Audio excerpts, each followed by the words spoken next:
जी अभी तक हम भाई रखा के घर में मौजूद हैं।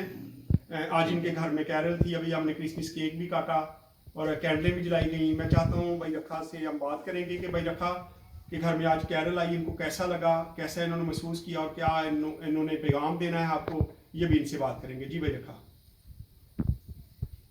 खुदावंद का शुक्र है कि खुदा के खादम हमारे घर में कैरल लेके आए हैं। हम नहायत ही शुक्रगुजार हैं खुदावंद यीशु मसीह के कि उसके हम जन्मदिन को मना रहे हैं।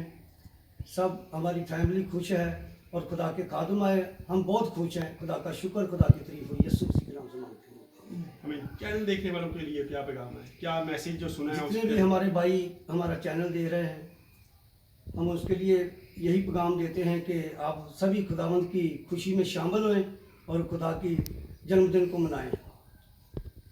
शुक्रिया जी, बड़ा अच्छा मैसेज है कि खुदा यीशु मसीह के जन्मदिन को अच्छे तरीके से सेलिब्रेट करना चाहिए। शुक्रिया जी।